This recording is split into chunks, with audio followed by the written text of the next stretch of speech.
3, 2. On the second episode of Behind the Grind, I sat with Bilal Hameed, a mentor of mine, someone who I really look up to, and someone who's an ed entrepreneur. He set up 3 schools in the past and has also created an online platform to spread his content for A-level chemistry across the world. Bilal is now working on creating an online platform for all subjects related to the A-levels, and eventually he wants to disrupt the education industry in Pakistan. Not only that, but we spoke about what motivates him, how his daughter is actually a source of inspiration for him to bring about a positive change, and also about why he's just so caught up in making sure that he's principled and he's a man of his word. What's going on, everybody? Asad Hashamali back with another episode of Behind the Grind, the podcast where I sit with people who I think I can learn from, people whose grind I admire, people whose hustle I admire, and people who I just think are on the right track and who are trying to change the game with whatever game they're actually in at the moment. Our second guest of the show is my mentor, Mr. Bilal Hameed. What's up? Woohoo! Woohoo! All right. So before, let me flatter you a little bit before we get into the questions. Sure. This is like another episode of Hard Talk. I forgot the host, but no, they grill him. Yeah. I thought you were gonna be sweet with me today, man. No, I will. I'll try to. All right. So it's called soft talk then. Soft talk. Sir. Both of us are soft. Yeah. Fluffy talk. I know. This is a family show, Asad. This is a family show? All right. No cussing. So, Bilal Hameed is a computer science major from Rutgers University in New York. He is a global chemistry teacher after he started his YouTube channel where he managed to teach kids chemistry, A-level chemistry. He had students watching in onto his channel from Cambodia, India, Pakistan, even Canada and the States. He's an ed entrepreneur. He's started 4 tuition centers in the past, 3 schools, and also is creating an online initiative for secondary education, actually A-level education. He's also out to bring a change in Pakistan. Fun fact about him, he's a photography and film buff, and he's someone who just enjoys his tech gear, and you would have all the USB dongles that people didn't even know existed. And yeah, that's Bilal Hameed. So let's get straight into it. So पहले आप सही से बताएं. जी sir. What is your favorite coffee to have? Favorite brand or favorite type of coffee? Favorite coffee drink. Okay. itself. Favorite coffee drink. Well, actually, my first coffee of the day has to be a caramel macchiato, double shot. Skim milk. Well, preferably and less milk. Yeah, the ratio has to be right. Yeah. Karachi Butlers as well. And I travel, then it's a Starbucks with a triple shot. Their Triple coffee is shot. a little weaker. Yeah. Starbucks, you got to up your game. I know. All Sorry. right. Yeah. Say it. But Cafe Nero works also. Cafe Nero? Yeah, and before that, the other beans that I like my beans over roasted. So they have less caffeine, but they have a richer flavor. Over roasted? Yes, dark roasts Okay. versus lighter. Lighter roasts have more caffeine, but they are Subtler. The flavors are more subtler, you can right? more. You can probably taste the milk more. Okay. I don't like milk. All right. Yeah. You used to have a lot of Americanos at one point, right? Yes. Then what happened? I don't know. I fell in love with cappuccinos. All right. Yes. Finally had a good one at Cafe Nero, and that tilted in my favor. Say it. And then the caramel macchiato butlers was love at first drink. Okay. I swear to God. Great. See, the hardest question is out of the way. That's the hard. Okay, we are out. So, sir, you have... No, sir. I told you about sir. Sahab. Janab is more Ustad. Janab. Bilal आपको भाई. मैंने पढ़ाया नहीं है तो उस्ताद नहीं हुए. Bilal भाई और उस्ताद. Bilal bhai, you grew up all across Pakistan. And, Not much. Not too many places. Not too many places. Where were you Islamabad exactly? and Karachi. And how come the whole shift? You were even in New York for like 5th grade or 6th grade. So I'll tell me a little bit about your family background. Yeah, my dad. I'm sorry. My dad was in the US. Oh, sorry. Let me repeat. My dad was in the Navy, and so we had to move between Karachi and Islamabad. Now, Pakistan Navy is posted only mainly 2 places. Okay. Now they go to, I believe, Gwadar also and a couple other places. But pehle mainly there was Karachi and Islamabad. So started in Karachi. I was born in the island of Manorda. So we used to travel by boat back and forth. My mom tells me that I was born and I came back by boat to our little island. Yeah, so Manorda, Karachi, Islamabad, Karachi. Sounds like an Indian movie. Well, could be. Yeah. My long lost brother and Amitabh Bachchan, Like long lost dada in your case. He's a little older to be a brother. Not dada, but okay, that's true. Okay, yeah. So from there, 5th grade, I had to go to the US. Actually, my dad was posted there, and then my mamu said, they were based in New York. So one of them said, why don't you guys also come over? Spent a year in New York, but dad's in the Navy in Philadelphia. Philly is like 2 hours away from New York. So we went there, and for a whole year, I was enrolled in a public middle school, like primary school, middle school, half a year in middle school, half a year in primary school. Mm-hmm. So 5th grade, half of that it was in a public school, and obviously half of 6th grade. And then I came back to Karachi, then I studied here, and then I went back to college in New York again. So New York was the place. So basically 3 main cities: Islamabad, Karachi, New York. So when you were in Karachi, what school did you start off at? Okay, well, first grade was St. Paul's. Then I went to Islamabad, so that was Beacon House. Okay. Then I came back in 2nd grade to Beacon House again in Karachi. So then 2nd, 3rd, 4th grade, 3rd, 4th, 5th grade in Karachi, Beacon House. Yeah. Then 5th grade in the middle of the year went to New York. So it was PS5. Then 6 months later IS7. And IS7 came back to Karachi. Then went to St. Paul's. Then for A-levels went to KGS. Yeah. And then went to university. The first was, so I did a couple of years at CUNY, City University of New York. Yeah. Then transferred to Rutgers in New Jersey. And then the last 2 years there. Say yeah. All right. So like, what was your experience like throughout all these different schools? You in Pakistan itself? When I moved here in 2005, so I know the system at Beacon House, then Bayview High, then Lyceum, and different experiences throughout. But then at that young of an age, did you manage to spot anything different about the different schools themselves, like from Paul's and KGS and Beacon? Well, I don't remember much of my life before 5th grade. Okay. I remember one kid hitting me in the face with a cricket bat in class 4. That's Sounds all like I fun. remember. Yeah, I was right above my nose. Oh, so damn. there's a flat bat. Okay. Yeah, I know. Yeah. This was the Beacon House in Clifton campus in near Kent. I was there too. Right next to the church. Yeah.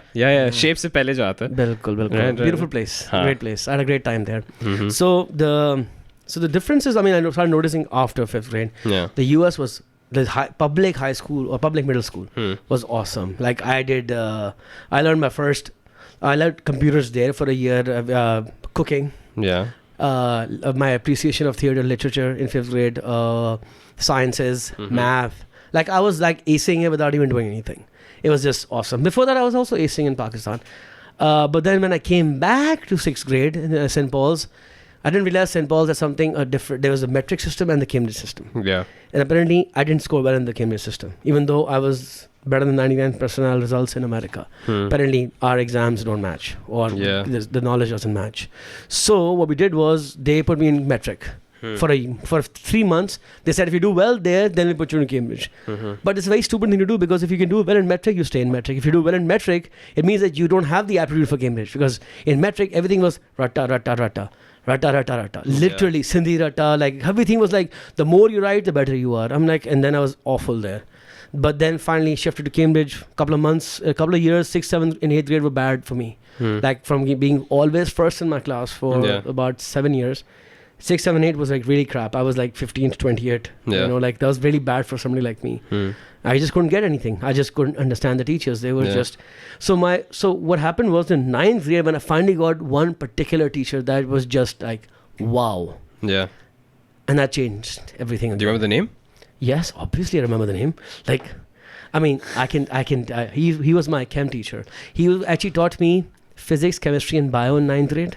And then chemistry in 10th grade, 11th grade, first year, second year, A-levels also. I went to him for tuitions. His name was Nicholas Jonathan. His name is still Nicholas Jonathan. He is now retired and living in Sri Lanka. Yeah. Right. Okay. Yeah, he was the bomb. He was the bomb. The He was shit. the Bilal Hameed at that time. Yeah, he got the big fat glasses, and it's pretty fun with his class, man. And it just, the way he was teaching clicked with me. Though I would say this, that if you were not good, he would be really insulting. I understand that. Some of my friends really didn't like his classes, but I loved it. Yeah. You know, because he liked kids who were smart, so like just clicked, and everything was great from there. So when I went to college, he was surprised I was actually not doing chemistry or engineering. Really? Yeah. And then did he convince you to do otherwise? No. No? I just didn't listen to anybody, you know. Oh, this is in college? I wanted to do computer science. Right. So I was going to uni. He was surprised that I didn't take an engineering or a science major. Yeah, I just did computer science. Okay. Sweet. Yeah. So, but yeah, so that's a whole different experience than what schooling is now. Yeah. So now you are actually, I'll close this right now. Wow. Okay. Let's I thought you had some questions for me. I do, and they're gonna be coming to me. I don't need that anymore. If I follow that, then I think I'll just be. I'm just using this for beauty light. You know? Yeah. I don't need it. I don't need that light. But no. Okay. So you are now after. Okay, let's talk about actually after university. And then I'll come back into your childhood experiences of school. Okay, yeah, well... After university, you came back and you got straight into teaching, correct? No. What was that? I came back and I went back to work. I started working as a programmer. Right. Yeah, and I was kind of bored. I even thought I'll take a couple of... Because in Pakistan, the computer science area was not developed much. So my job was paying me $5,000, 5,000 rupees a month. And this is what, 2003? 2002. 2002. 3 that I started teaching. So then I was like, let me get a second degree. Now, our university system is so inflexible that to get a second bachelor's, you have to start all over again at that time. Right. So when credits transfer nahi hote, I said, I'll study a second bachelor's, get some courses and get transferred out or something else. I just love studying because what was happening was that I had done one whole degree in one area. Right. And in my last year, I fell in love with something else. And I wanted to now pursue that because when I was leaving America, my professor who was also at Princeton, UPenn, was offering me that he could get me into a PhD program and funded and everything if I were to stay with him and do his work with him and all that stuff. And that was in the area of Islamic studies or Middle Eastern studies and stuff like that. Right. So, but I had done my computer science bachelor's. So I really wanted to study again. I had to come back because of family emergencies and other stuff. And I thought for the first year or so that I'm here temporarily only. Right. So might as well study also. So I was working and I thought I went to CBM for 2 months. And that was a very unpleasant experience. Not because of the campus, but because of the people running that place, the teachers in that school who really were more interested in if you listen to them than you learning anything. Right. So if you were defying them but learning, they didn't like that. But if you didn't learn but were following orders, they preferred that. It felt like I was in some boot camp or something. Yeah, like the Navy or the Army, like just follow this. So anyway, so quit that. Then a year later, I got into teaching. Yeah, about 6 months later. Yeah. So, and you started off with DAPS, right? If I'm not wrong. Yeah, I started out going from kids' houses to houses. My friend used to teach, and I was like, yeah, dude, I'm not making much money in computer programming. Yeah. And I used to go to Korangi. So the company was Cypher Technologies, is run by Abdullah and Adnan. And then I started teaching in the evenings. Okay. Because otherwise, a single guy, we'd stay back in the office and play some computer program game. It was some game bugged. It was Counter-Strike. No. This is pre-CS days. Really? Yeah. Delta Force. Delta Force. Okay. Yeah, one shot you're dead. Kabhi nahi khela. Yeah, because one shot you're dead. You don't get second chances. Anyway, so that's life. That is no, not really. You get second chances. Sorry, continue. Yeah. So I started teaching tuitions going to kids' houses, literally. And after doing that for about a couple of months, I started loving it. I was like, hey, I like teaching. And the money was almost 8-10 times. Really? Yeah. I was like, hey, I got to feed my mom. Yeah. My younger siblings had to go to school. So I was like, screw that job. I can't live off my mamu's help for too long. So. Kabhi doubt nahi hua aapko is pe? Now I see teaching has become a very sexy job, a very sexy occupation because of people like you after Nixer and Cedar popping up. Us time pe to there were no schools like that, I'm guessing. Yeah, there were none. But now being a cool teacher is like everybody's a cool teacher, generally. Yeah. At my time, it was like, hey, you can speak fluent English. Yes, we like you. In many schools, it's like, not all, yes, but many, in A-level especially. And especially sciences and other areas. Now, yes, but every friend or every friend's parent or everybody in the community or neighborhood say, "Acha, to ab abhi padha rahe hain, but acha, iske baad ab karenge kya? Like, what's the real deal?" Yeah. I'm like, dude, I'm enjoying this, I'm making money. Why does it have to be anything else? Like, why not this? So it was a lot of doubters pehle. But if you ask me, I never sat down and thought, when you're a doer, you do it and it works. You don't think, oh, what if it didn't work? Well, you're doing it and it's working. Yeah, so you don't have to think of the alternative. Exactly. You don't have to think, is it going to work out? You tried it, it worked. You move on. You don't work, you modify, you move on. And this is exactly this. I mean, like, that's the kind of skill that you'll notice a lot of computer programmers have. They can't say, they won't say take no for an answer. Yeah. Like, it's the program, solve the problem. First of all, every problem is solvable. You've got to create something from nothing, and you'll start it, and if you make a mistake, fix that. Bug detection, yahi hota hai. You find a bug, you fix that, you find the next thing, and eventually you will fix everything. Right. So there's no doubt that you don't get to a point. Everything is doable. Right. Maybe, certainly not having money, that's different, but everything else is doable. I don't know. I never had that problem of trying to figure out, oh, what if this didn't work out? It didn't work out. No, program didn't work out. I tried it, didn't work out. I tried teaching, worked out. Okay. So how have the past 10 years been for you? Past 10 years, and I'm trying to get at to your step into ed entrepreneurship. Yeah. Well, I think after my first year of teaching, I'd set up a center, and I love being my own boss. I realized that a couple of bosses in my life, or I just didn't have fun having good bosses. Sci4 they were amazing. Adan and Abdullah were smart, great people. But generally, everybody was bitching about, I'm sorry. It's okay. Complaining about bosses and, like how you have to stay late to show them. I don't love the fact that I could be my own boss. Yeah. Pelas tuition center banaya, you're on your own boss. Yeah. Got through with some other friends, make a second one, make a third one, make a fourth one. And I was like, I like doing my own stuff. So I was always doing my own stuff. And then one day, I don't know how conversations stuck to what and through what.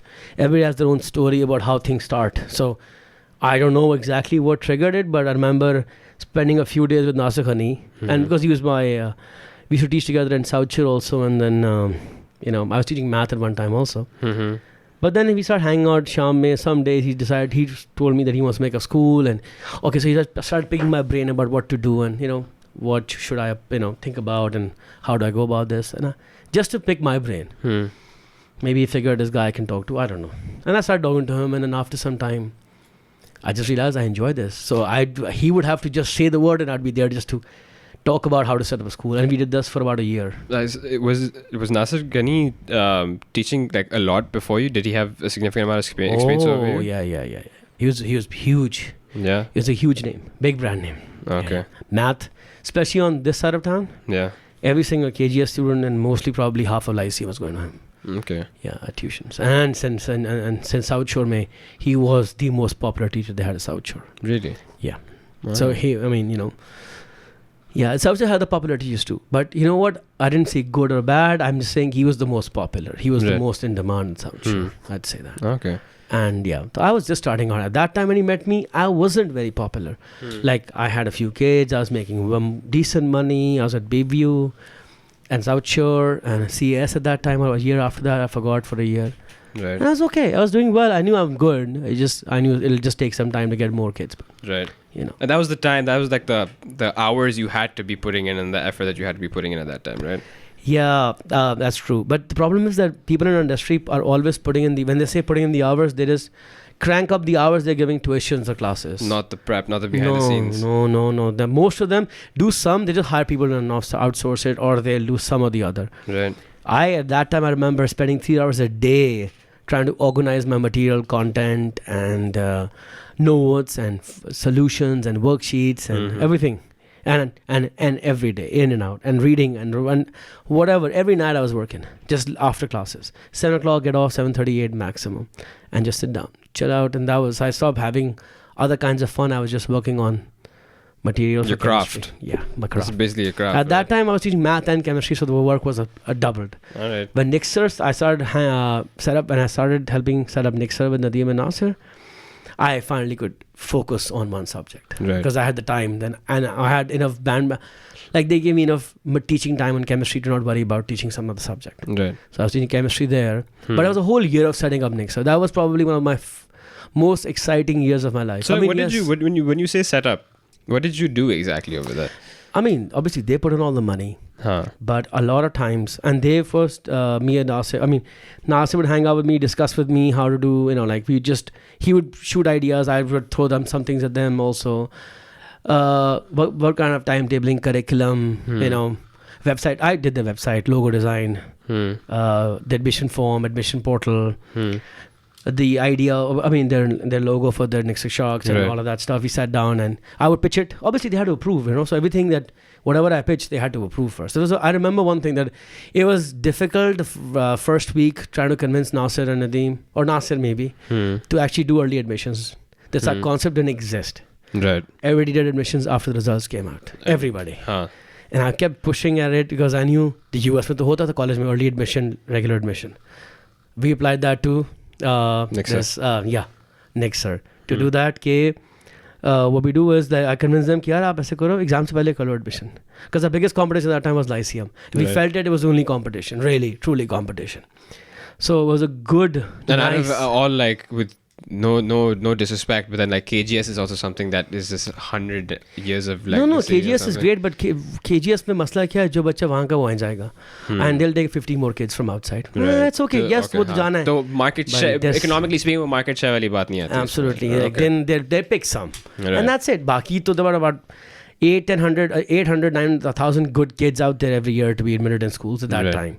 So I was trying to say that let's cut the rug out of Lyceum's leg, and it was at that time I was also, by the way, at Lyceum, but then in the summer what happened was Mrs. Ahmed didn't like me being teaching at Nixon and Lyceum. So she's like loyalty to the, at that time, then I kind of just let that go. And then I started working with Nixon more because, you know, I was not owning anything at that time, by the way. I was just working for them at Nixon. So what they did was they finally convinced them to do early admissions. And I'm telling you that month of May and June was freaking exciting. Really? Oh, yeah. Because we got the initial start. Oh, but we had the whole year, but towards the end was a lot of fun. The first few months in the year before, we were at Costa every day till 3 a.m. in the morning. Me and Nasir and Nadeem would join us, and Ayla Ghani would join us quite a time. Right. And it was a lot of fun sitting with them, discussing ideas. I felt like I was the youngest guy there, but when they would listen to me and give me that credibility by accepting my points of view or my ideas, then it does, make a big, impact on you. Yeah, so I did that, and then we set that up, and then the months of June and May, it was kind of fun to set it up with them. Yeah, can I take a break for a bit? Yeah. Can I come back? Yeah.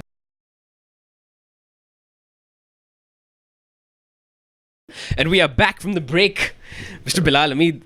Thank you, sir. Thank you. No worries. So you were saying was that the first year was a lot of fun because you were doing everything. You were the youngest individual on the table, and you felt that people were receptive to your ideas as well. And that was very empowering. It was beautiful, and I had to justify I had to give my reasons and for what I thought about was true or what I believed in. Right. But it was fun. And then you had asked me earlier, and I was just thinking in the break that, you know what?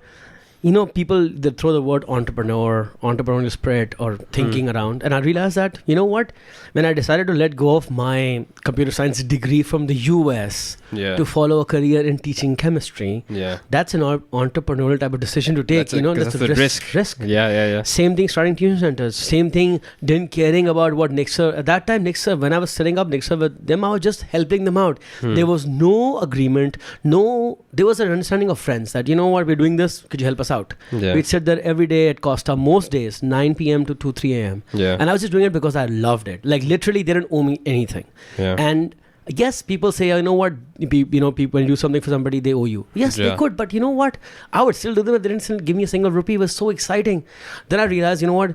I love to do things like set up things. From there, I realized. Yes, it died down for a while in between. And you know what, you get married and you start thinking life differently, and then you try to settle in, and then you want to calm down in life, rest and teach also tuition. And then maybe I got distracted. Like there was a few years in my life, the third, I would say I was living a pointless. Every day I was just teaching and I was like having fun in my class, but like 3-4 years at Nixer went by after the second year, which just felt like it's life ke saal bhar hai. But ab wohi cheez baar kar rahe ho. There's nothing new happening. And that probably was my most weakest period about my personal growth. Like I was not really doing much about. How old were you around then? This was I started Nixer when I was 29. Okay. I mean, helped them start Nixer. Let me correct. Helped them start Nixer when I was 29.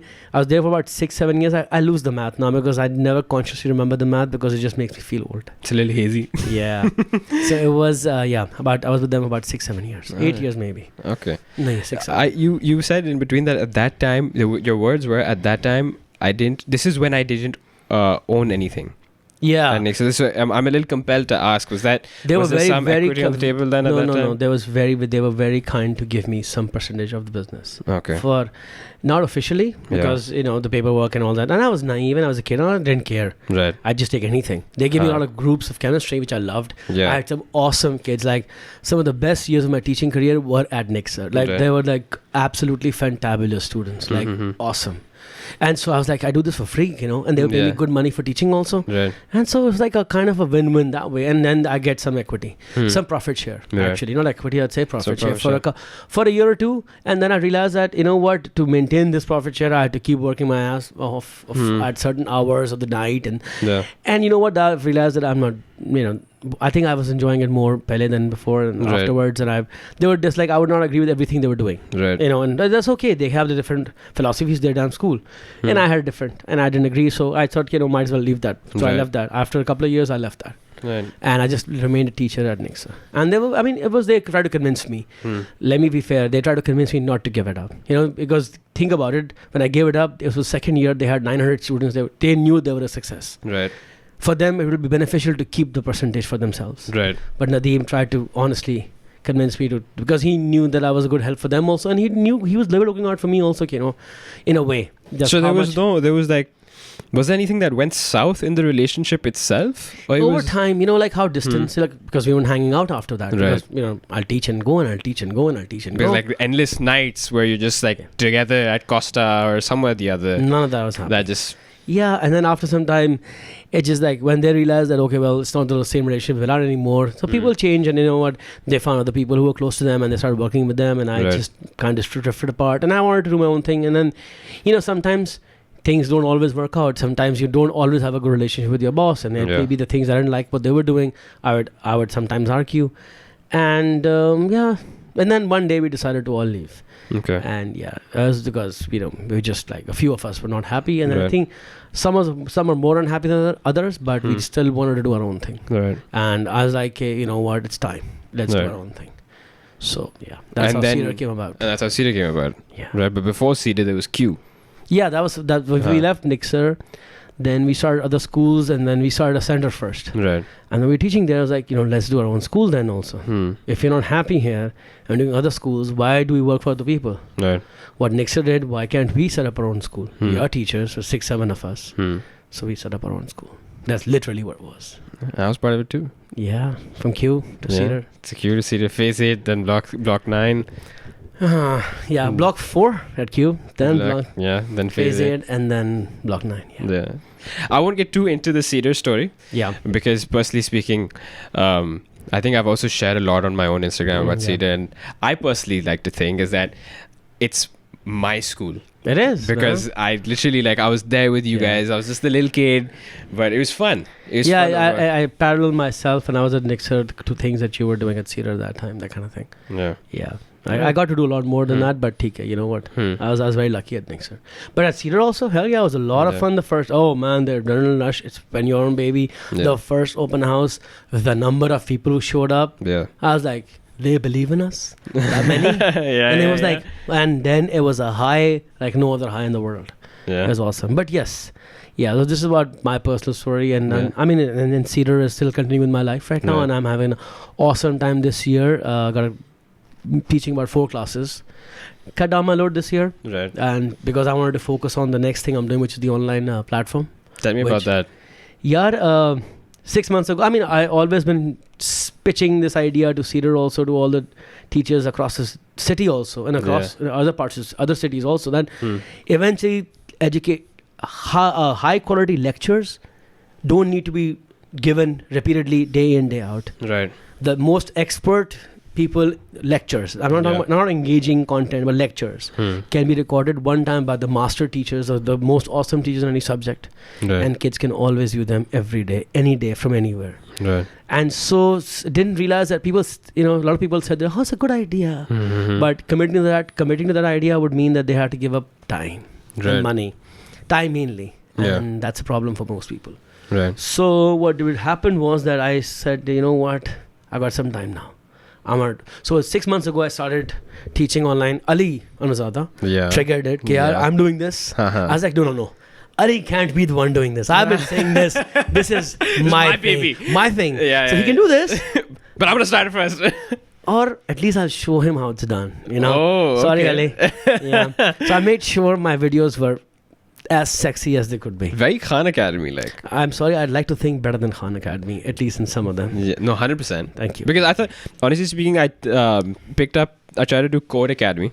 at one time, not very successfly.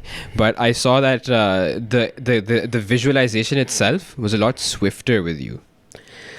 The reason was I literally tried to. I've taken a few MOOCs, these massive online open courses. MOOCs.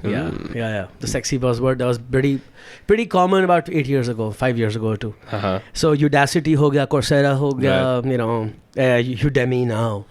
And so when you see them deliver their lectures, and I chose the easiest and the best I could do from them. Right. And I was like, for 6 months, I think this was Feb end to May. Right. I just was working 6 hours for a 1 hour video every day. So I would churn out videos.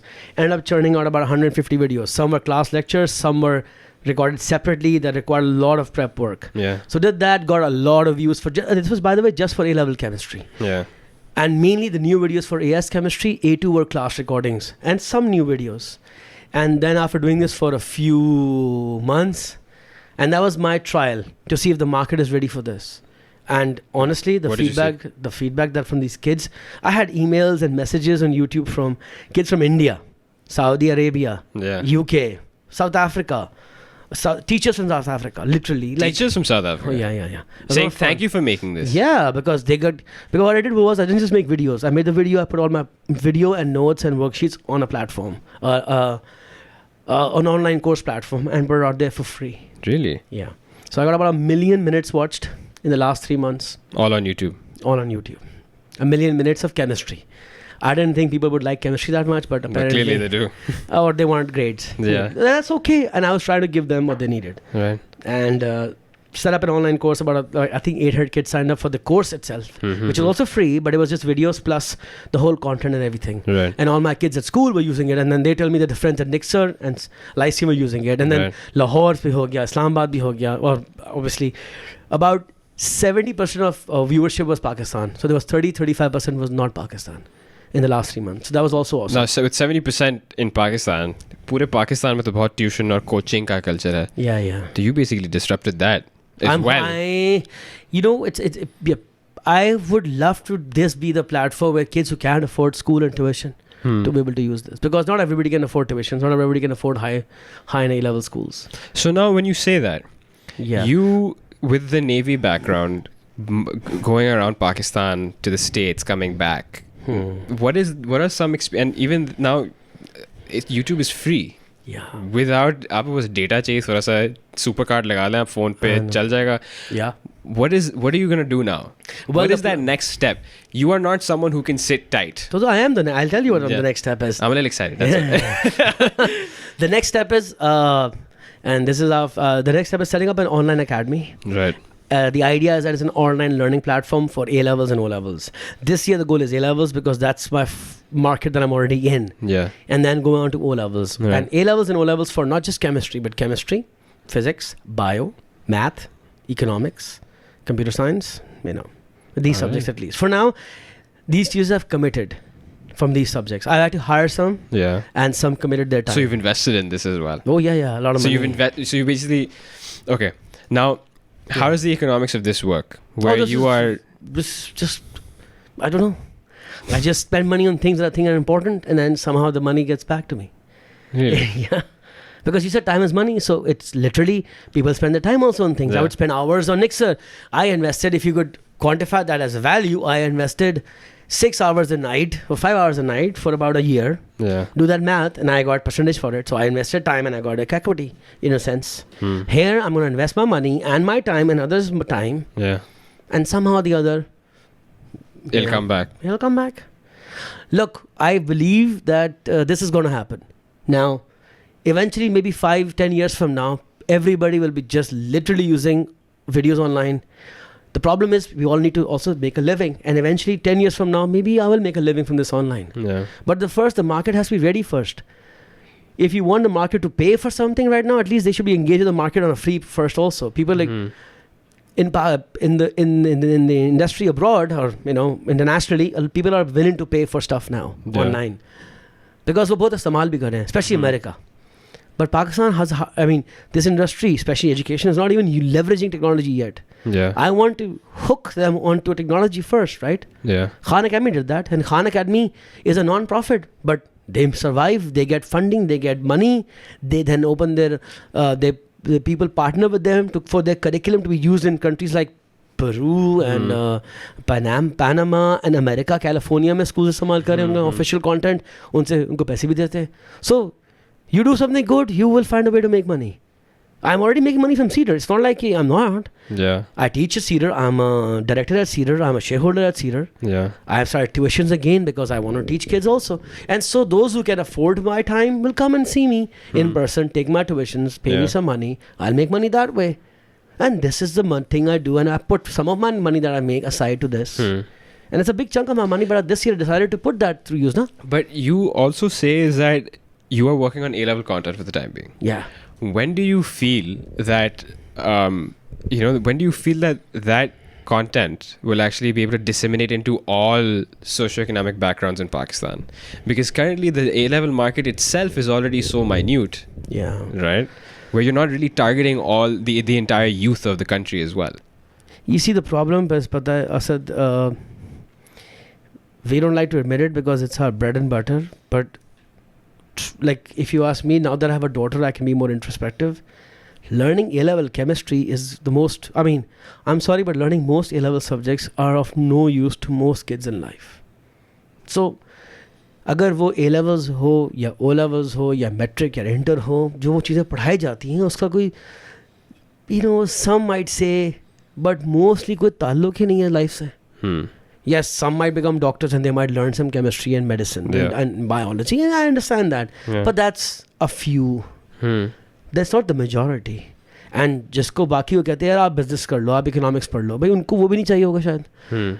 So my problem, and then problem is इनकी grades determine our admissions in university, and then and university में कुछ नहीं पढ़ा जाता. Like if you ask people why, if you ask industries, why do they hire from LUMS IBA? Not because their curriculums are great.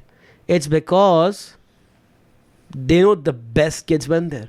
So for them, the universities are a filtering system, not about knowledge. So most knowledge is taught. It's not for work. And then some people argue that, well, knowledge should be for the sake of knowledge. And I understand that. But the problem in Pakistan is that education is not free.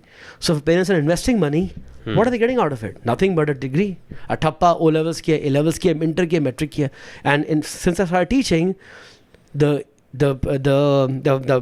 pool of people doing O-levels and A-levels has increased many folds. So वो तो बढ़ भी रहा है फिर भी. My goal is so that if this platform, my real goal, but the कसम से goal ये है कि make so much A-level O-level content eventually, and people replicate that for inter-metric. India में तो कर ही रहे हैं कि ये सब चीज़ों के पैसे लेना लोग ख़त्म कर दें because ये free हो गया अब. So then the schools start investing money in the education that is really important because ये तो free हो गया अब. तो सुबह से बच्चा क्लास में क्या करे जाके? Then you teach him humanity, citizenship. Then you teach him how to take care of their adults, how to take care of this country. We've all forgotten that. Like literally, like it is so simple. As long as you're good to the next human being and want the best for them, that's all life is about. And I am such a flawed individual, but sometimes when I do that, people ask me, like you're asking me, why are you doing this? I mean, dude, because it's the right thing to do. Like, isn't it the right thing to do? No, it is. So how hard is it to do? But एक तो हमारे मुल्क में लोग skeptical हो गए हैं कि यार अच्छा काम क्यों नहीं कर सकते? और उसमें कोई शक नहीं है. लेकिन जो बात ये है कि अभी you have a major chunk of your kids of the children in Pakistan who are also not working towards becoming, who are not told or taught to become better individuals, but are taught कि यार पढ़ लिख लो ताकि फिर तुम हमारी जो माली हालात है वो तुम बेहतर कर सको. Because उनको वो भी एक फैक्टर आ जाता है. पढ़ लिख लो तो बात आपकी सही है, लेकिन वो क्या पढ़ लिख लो उनके हाथ में नहीं है ना. अगर माँ बाप बोलते हैं पढ़ लिख लो, जो स्कूल तो माँ बाप नहीं चलाते. दे डोंट नो स्कूल में क्या पढ़ाई होती है. उनको पता है बेटा पढ़ लेगा, उसका मैट्रिक में अच्छा रिजल्ट आएगा, इंटर जाएगा अच्छा रिजल्ट आएगा, यूनिवर्सिटी चला जाएगा, यूनिवर्सिटी में नौकरी मिलेगी तो हमें संभालेगा या मुल्क संभालेगा. नौकरी और संभालना, दैट्स द एंड गोल. इसलिए बोलते हैं पढ़ लो. इसलिए तो वो जब when you can replace the need for A-level and O-level and inter with the need for how to communicate better, how to collaborate better, how to be more sustainable in your living in this set. So that will automatically pick up. You will see already, I see the last 10 years versus now, the kids that I teach are much more concerned about what's thrown out the window. Literally more concerned about their own city, more concerned about how we treat people. So they seem to be more woke which is a word I hate, but it's there. It just seems like it. So you know what? And the world is making them feel shit if they're not woke. So you know what? It's actually cool to be woke now. So let's just, instill that. Yeah, and cash that right now. It's the perfect time to be doing this kind of stuff. Right. 10 years ago, I'd be like, hey, it's like, yeah. And yes, it's social capital. I like being appreciated for something I'm doing. The high of saying, sir, I loved your lectures online. It's like, you should try that. It's awesome. No, I have. With tuition guys, I it's not like I got tons of messages. But I understand that you feel good. You feel warm all of a sudden. Yeah. Because someone just saw your effort that you put in as well. Yeah. वो भी एक element आता है. But now, Abhi, what you're talking about, real education. Yeah. Right? Education, not... Actually, the education, there are 2-3 areas, hai na? Education, you got to learn the skills to get a job. Yeah. You have to learn how to live in this community and society. Right. And you also have to learn for the sake of learning. Mm-hmm. And so all these are education. Reading a book today is education, like anything. Understanding how the society works in your culture, and your culture also works. And people don't know that. I mean, I was talking to you the other day about BBC and how awesome stuff they do about preserving their culture and humanity and sciences as a media company. Yeah. We don't do any of that stuff. We only do stuff that is going to get you ads. Yeah. It's not like BBC gets too many ads. The government funds it. Right. They've made Blue Planet, Planet Earth. Itni hai ki I lost count. Yeah. The next one is the sexiest sounding one. 7 worlds, 1 planet. And I can't wait for that to come out. But they're putting an effort into it. That's education too. It doesn't have to happen in classes only. Yeah. Sorry. No. So, so that is there. So high stakes exam is one thing. These what do you call them? These A levels, O levels. My job, that's something I can solve. I had one hammer. The hammer was I know how to teach A levels. Yeah. I'll use that to solve whatever problem comes up, which is that make all of this free. Yeah. So once I've done that, then I can divert attention to saying, oh, now we have all this money in education. Let's put it somewhere else. Yeah. We don't have to do this. We can do something else. Right. My job is to convince schools.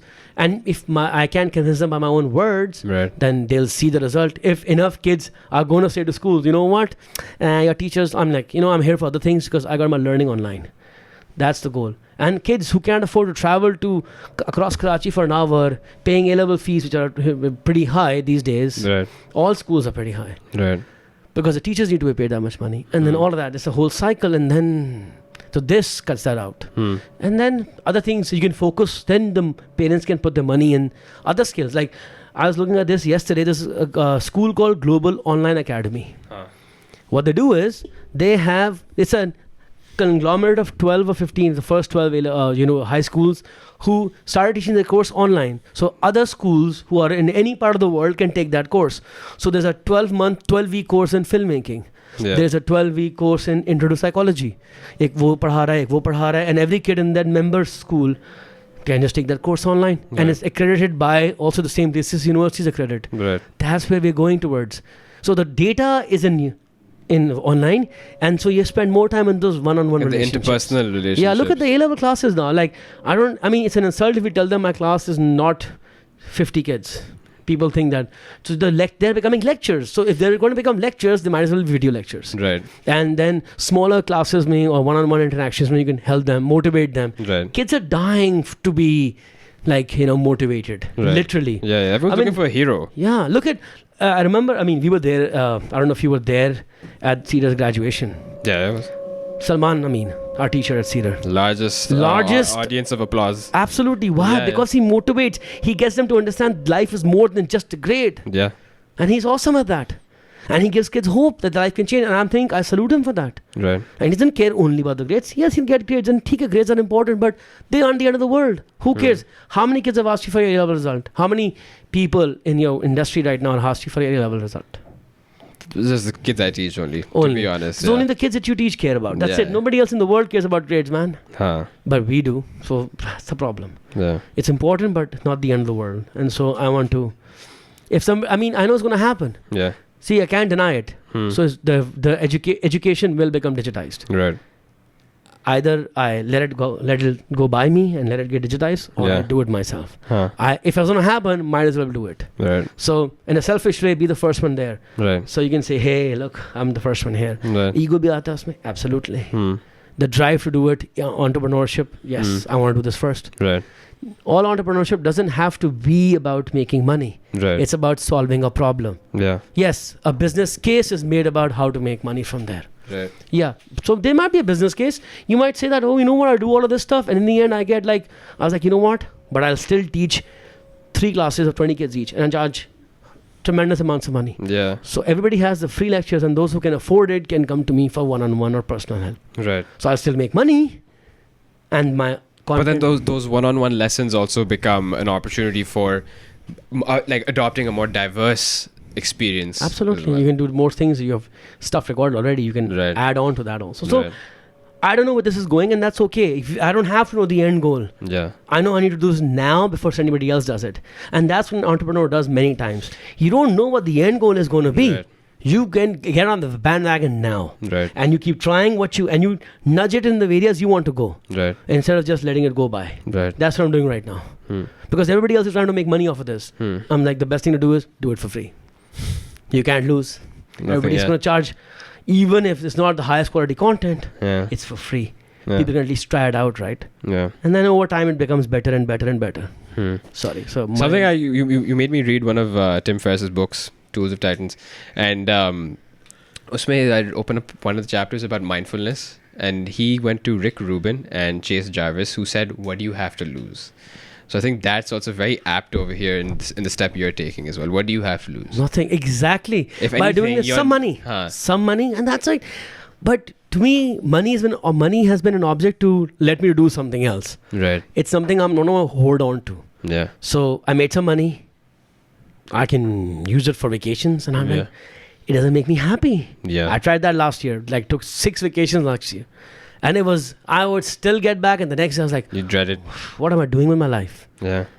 But the last 6 months, Abhi has been the most exciting time of my life. You've hardly traveled. I've hardly traveled. And that part was only fun because of my daughter. Like, literally, it was like, you know. It was more like a family get-together kind of a thing. Absolutely. But uske alawa, I didn't feel like going. Every day is a holiday. Every day is exciting. I'm not stressed. And there are other things involved. Why am I doing? But this part is bloody exciting. Yeah. Hair-raising exciting. Because it's not that is the end goal. The free online education for A-levels is not the end goal. Right. It's what needs to be done to get to the next thing, which is the teaching and learning we need to actually provide our kids. In small bits and pieces, skill-based learning, future learning. And where you don't just do lip service to these things, because in the end, syllabus khatam karna hai. Yeah. No. Wo ho raha hai online video se. Now you have all this day, you have 6 hours a day to teach the kid something he wants to learn. Yeah. Not something that he's going to go home and learn anyways. Yeah. So whatever. And honest to God, if we've done the math, I've done my math of video hours and all that stuff. It'll take about 3,000 minutes of lectures to record AS. Right. 3,000 minutes, if you do them, it's like 50 hours of lectures. Literally, that means in 2 months, 1 hour a day, the kid has done the whole syllabus ka theory. Questions and, all that stuff. You can do that at home, practice and all that stuff. But it's possible. And so he has all this free time.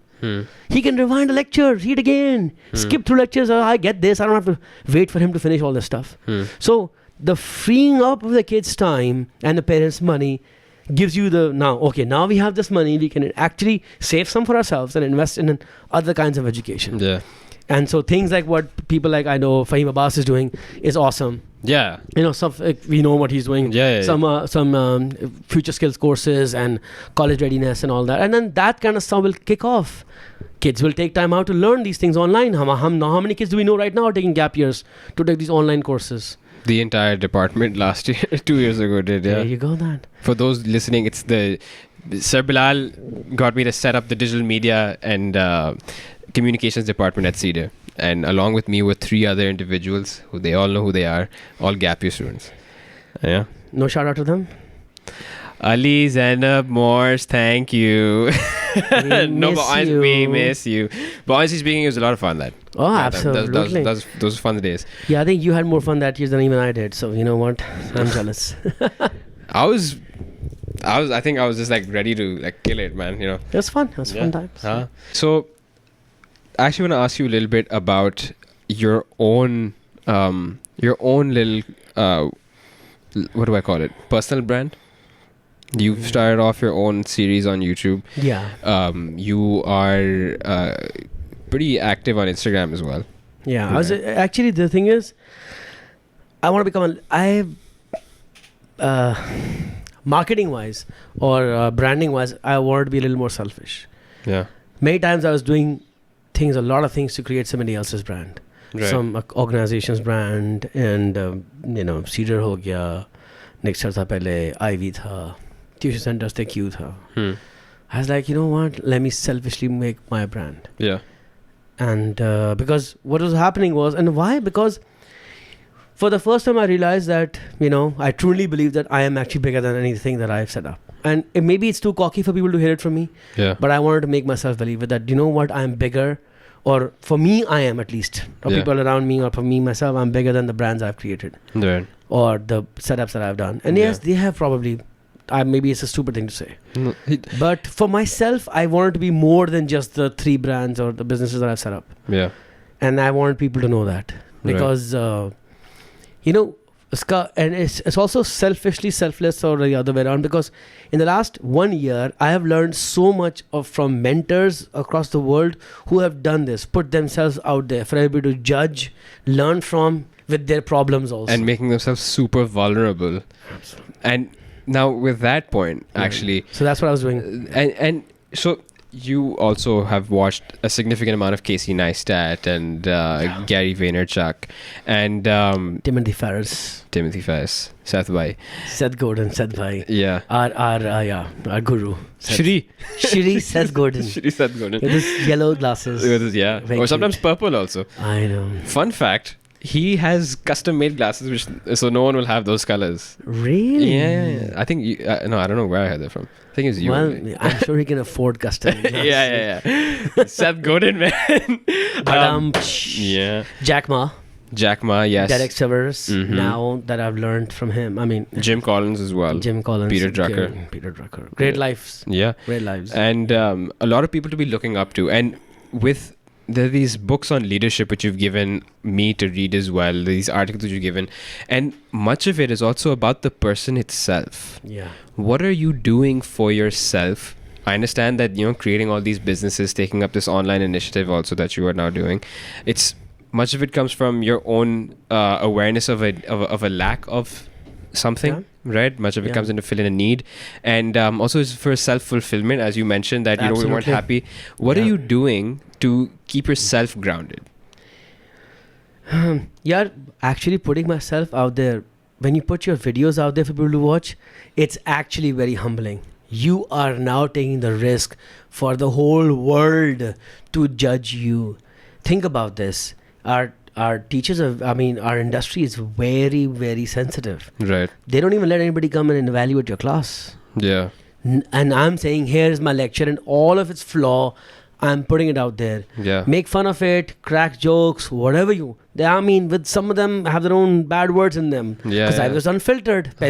And my teaching was also a mix of mainly English, but some Urdu coming in also. So putting myself out there, I was like, oh. And in 6 months, there was hardly any negative feedback. Right. And it's not about all positive feedback. It's just that people didn't care. Yeah. Like, it didn't bother them too much of all the flaws. You saw the ticker of views going up with not much engagement. So you were like... People are watching this, but they're not concerned about the quality or galti मैंने क्या किया, गलतियाँ होंगी. Right. But that, I was like, that's nice. It was just the decision to put it out there was humbling. Okay, I'm just flawed here. I don't have to worry about being perfect. Right. And now, in the world around YouTube, nobody knows how popular I am. Yeah. Yes, I am pretty popular as a chemistry teacher in Karachi. That's a great bubble to be in. But putting yourself on YouTube was actually, I'm back to day one of starting all over again. Yeah. Like, this is a new kid on the block. But I'm not a new kid on the block. Online I am. Yeah. But in the world of A-level chemistry in Pakistan, I've been doing this for 18 years, 17 years. So that is like me it's like a rebirth. Yeah. And you're starting out from scratch all over again, making my claim on this platform where nobody knows me. And that's been great. I've been able to take time out for my health.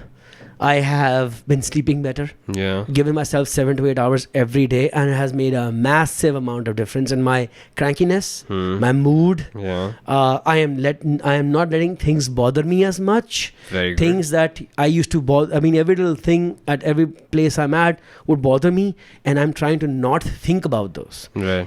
If I think about those, they might bother me, but I'm trying not to think about those. Right. I am eating healthy. I literally, like, it's not a cliche. Every month I said, okay, Jan, I got to quit smoking. Feb, I started eating healthy. March, or towards the end of Feb, I started going to the gym. Right. So, in March, I made my videos. Then I started delegating my task more. I now try to use my laptop, my phone, my desktop, my iPad as less as possible. And that's something that really stood out for me, seeing that transition. Yeah, because I was the guy who was on my laptop for at least 10 hours a day. And that too, like... And you were relearning your own self also in that whole process. Yeah. Like for people listening and who don't know who I am or who he is, I've been with him. We'll get people to listen to this who don't know you or me. You never know. This might just become like the biggest thing on YouTube tomorrow.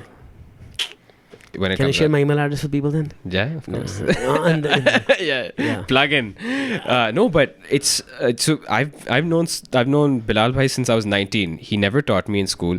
I've just helped him with one of his startups, Cedar College, and after university, been with him as his sidekick. I'd like to think I'm like the Robin to his Batman, or vice versa. But. Okay. No, but it's okay. It's okay. I've seen you just like go to class, coffee aa rahi hai, class, office, break के बाद वापस class, troubleshooting, रात के 10-11 बजे तक आप office में बैठे हुए just to go home to make sure that you're doing more legwork of your role as a dean or as a teacher, and I saw it like killing you. But I'm also almost doing this. I'm not doing much less work. Yes, it might seem. But it's not about doing less work. It's about how. Yeah, it's about how I've seen that your perspective has changed, how your approach towards have changed on it, and that's something that like props to you at almost reaching 40, right? And you have just relearned so many different things. Accepting your flaws is the most important thing right now for you to have moved forward. I have realized all the things I've done wrong in that role, in that here, in that here, in that here. And it's just when you look at it from your own unbiased eye. Yeah. And not somebody else. You don't want to hear from anybody else because everybody else's opinion is also a little biased about for themselves or whatever else. Yeah. It's not always. But when you can understand it from your own point of view, it's just... कहते हैं ना वही नाज़र होने का clarity मिल जाती है इस तरह I am not saying it is but it is as I opening as that and it's like and then liberating and then I can make all these mistakes and still life can be okay and then you start looking at people how they do what they do and I was very lucky to meet a lot of great friends in person and online. I mean, friends who don't even know that they're my friends. They're because like mentors, like the names we named earlier. Yeah. And then, I reconnected with my very old friend, Farhan Latif. He was a childhood friend. On and off on iMessages we talk. He's doing great work in the US in social work. And then Tausif, you also met him. Athar Qadri's brother, Tausif Qadri. Athar Qadri is with us at Cedar. The guy is awesome. And, and he's just too cool. And he's had a great influence on me. Positive. Really positive. My own child, her happiness, this little school, seeing kids grow up and enjoy themselves here, gave me belief that education can be fun. Yeah. And fulfilling also, and enjoyable also. And so, So thanks. I still have a lot to learn. Yeah. But the beauty is now that the more you learn, the more you realize how little you know of yourself even. Yeah. And so it's just, the ride has just begun. I swear to God. It's like I'm reborn, like shedding my old skin like a lizard and, I'm not a good animal to give an example of, but you shed your skin and it's a new thing. And, snake. No, even worse, man. Please. But not a good analogy. So this is actually interesting because lately something has been bothering me a lot. And that's about, I'll be a little crass about this. You said that there was, you mentioned that there was a lot of things which you were bothered by easily, and now you take a step back and you actualize it a little bit first. So from basically giving too much of a shit to giving less of a shit. Because me giving shit was not improving things. So I was like, you know what? Why give a shit? Yeah. And I sort of like I stopped. I just figured out a way for those things to not trigger me. It's just that I really just thought, you know what? It's someone else's problem. It's not my problem. This is not, I can't fix this, so why argue about this? Okay? Yeah. So something like that. Yeah, I don't know what exactly happened that gave me that perspective. But the one next thing I want to try it, and it's a buzzword, but I want to try it, is mindfulness. Sam Harris, this is a neurologist, has been listening to this podcast. That's the next thing I'm starting in my things of, and I've learned to experiment on my own self and my own mind through what Tim Ferriss has talked about. Yeah. You know, and then how he's seen him try it. So I was like, you know what? You know, let me try this. Some apps also. Yeah, Waking Up. Sam Harris's app. If you guys haven't tried it, you should try it. I am not his affiliate. I don't get any money from this. There is no samharris.com/Bilal for a link. For a code for promo 10% off. No, but it's actually, try it out. I've tried a few classes from them. Yeah. They're about 5 free and then you got to pay. But you try the 5 free. They're brilliant. Meditation. Science-based meditation. And there is also other forms of meditation that I've been reading. Listening to smart people. Yeah. Adam Robinson lately, I told you about. Yeah. Tim Ferriss and Dr. Peter Attia. This other sleep scientist. I heard him and I realized how much of a ass I've been to my own body. And so reclaiming my body to be a little more healthier so I can live longer, to see the change I want to see for my own daughter in this world. And when you mentioned Adam Robinson. Yes. What's his name? I saw in your last video, which came out after some time from the preceding one. You mentioned. But now you know what I was doing. I know, yeah. I thought I know all the answers that you also said. No, guys, we did not rehearse this before. It's just that he's been around too much. Yeah. I need new for his friends. own good. I need new friends. But you mentioned a movie which we also saw together. I know. Molly's Game. Really, I need new friends. We saw that movie together. But उसमें basically बात आई थी about morals and असूल and अपने बात पे कायम रहना. Yeah. ये सीन क्या है? Like यार उसकी तो बात मुझे बहुत दिल पे लगी, पता है. और यार the problem in our society is that, like, and if you look at the movie, her lawyer could not understand when she had an easy way out by being right. She had an easy way out. She still didn't take the easy way out because of her word. Right. And I am doing, like, you were skeptical about this online platform. Yeah. And everybody I tell things to is, most people are skeptical. नहीं भैया आपका angle क्या है? Right. Like, nobody can just accept for the fact. I mean, and we have become so. The world has made us such pessimistic. Yeah. They've made us doubt everything that we can't just, like, heard that movie. The lawyer could not understand why wouldn't she take the damn deal. She is in debt. She is going to jail for 20 years. She has nothing going on for her. Her family hates her, blah, blah, blah. Yeah. And she still won't take the deal to put not anybody, but just mafia in jail. Yeah. But she said, my name is all I have. I'm not going to rat on people. Even though the ratting were on the wrong people and she could do that and all that, but and saying it sounds stupid, but when the lawyer saw her over months and days, how she lived her life, it made sense to her. But there's a fine line also between doing the right thing is always the right thing. Yeah. I don't know, man. You know, it's Yeah, that's a debate that I also don't want to get into. Okay. But it is something which I thought was very striking. Okay, through and through, you always mention, even in your own videos, and I'm sure in class you also mention, about just being, having your morals and principles intact. You can never be 100% right. So when you say that there's a line, fine line, you know what? Everybody draws their fine line somewhere else. And you can't judge who draws their line where. And I'm sorry, I don't know these fine lines. I can't sit and contemplate beforehand. When it happens, I'll tell you. Yeah. You know, at that moment, what do I do? But everybody pushes their limits to, somebody will compromise very early, somebody will compromise later. And the person you are a year ago will compromise at a different stage than the person you are today also. That also changes. So I can't fault people for being whatever they are. Yeah. I can only fault myself. Right. So now I'm only bothered about how much, and that still is a debate in my head. Because at times where I don't always do what she did. I don't always stick to my principles. I also know that I'm flawed. That's I gotta live with that in my head. Yeah. And sometimes people can say, but you mean the right thing, and you mean well, or people can say that to themselves. Yeah. Or that's the best you could do in that situation. Yeah, we could say all that we want to ourselves. Right. So I don't know, वो fine line kya hai or wo kya hai. I just like, we make mistakes as long as we keep trying. The goal is not to figure it out. The goal is to keep on trying to do the right thing. Yeah. And you will know it inside you. Yeah. What is the right thing? Right. You don't have to be told what the right thing is. Instinctually, you'll find out. Our instincts come from millions of years of evolution. Human laws and societies are not even 10,000 years. Yeah. So you know what? Logical thinking is not always perfect. Right.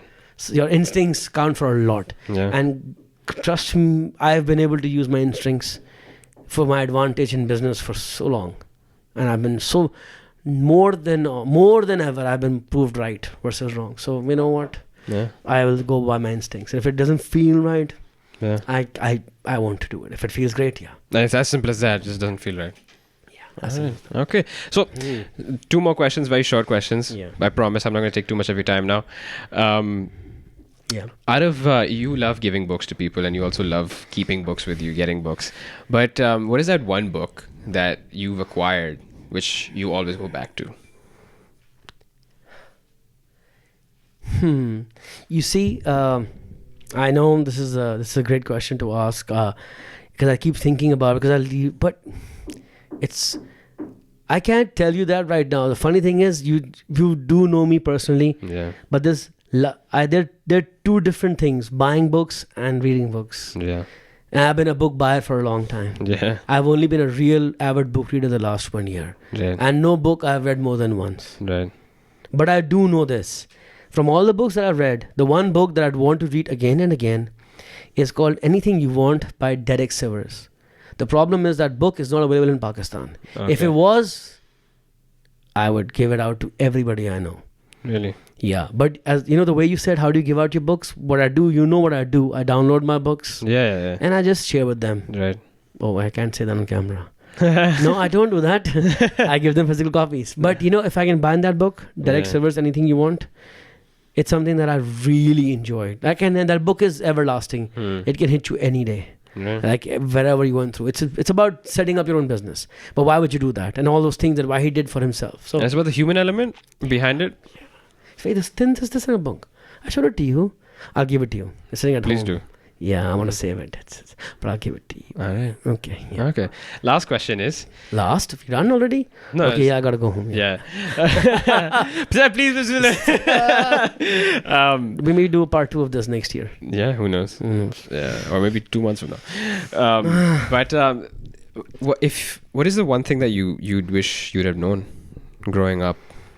Or it could have been, I know from what it seems like also you have evolved year by year over the past so many years. Yeah. But what is that one lesson that you can think of? Or one message you'd like to even say to me directly, that something that, you know, is missing in many people? Missing in many people? What is that? We don't trust each other very easily. I'd rather trust and be hurt by people breaking my trust. And I'm okay with that. Than to doubt people and be skeptical of. Because when you're skeptical, you put a wrong foot forward and then there is no magic in that connection. Right. But if the first time you meet somebody, you trust everything they're going to say. Yeah. That lets you have that magic. And many times, they will not break that trust. But agar hota hai kabhi kabhar, it's okay. You move on. There's nothing wrong with that. But people need to learn to trust more. Yeah, I know the world is evil, but it's a cyclic problem. If you don't trust anybody else, they won't trust you, and then nobody trusts each other. Right. But if you start trusting and more people, they will say, oh, he trusts me, I should not break his trust, so I'll trust him back. And then the cycle continues. That's what I would rather have told myself now, what I've learned, one thing I've learned is I should not have started smoking. Second thing, take care of your body. You need it for life. Yeah. You need, and sleep more. Sleep more, take care of your body. That something, everything else, all the mistakes I'm glad I made. You're not glad that you make mistakes, but you learn from those mistakes. But not taking care of your body and not taking care of your sleep is not a mistake you can recover from. Right. My cells have died. I'm going to die earlier than most people who would have taken care of their body when they was 19, 20. Yeah. Their health, their sleep, and your brain. So all that is the physical part of that. I wish I could go back and tell myself that. Nothing else I would change, because I do not know if I change anything in my life at any point, my life would be different. This is the best version of my life because it's the only version of the life I know, and I like it right now. So I would not want to change a single mistake, a single bad thing, a single loss, a single heartbreak, none of that. Otherwise, it would change when I am, and I would not know if it would be better or worse than this. But it is much better than it could be right now, so I would not want to change that. Right. But the health part, yes. All right. That's what I would tell people. So, take care of your body. All right. It's the only one you have. It's the only one you get. Yeah. Awesome. Yeah. Thank you, sir. Lovely doing this, love. On that note, I'll end this one once again. Thank you for your time. Anytime. That was the second episode of Behind the Grind. My name's Asad Hashamali. With me, I had Mr. Bilal Hameed. And hopefully, you will be seeing more episodes like this where I just get in depth with the guest, figuring out what motivates them, figuring out why they're doing what they're doing, and just get to learn more about their grind. So see you guys in the next one. Till then, bye-bye. Peace out. Ow!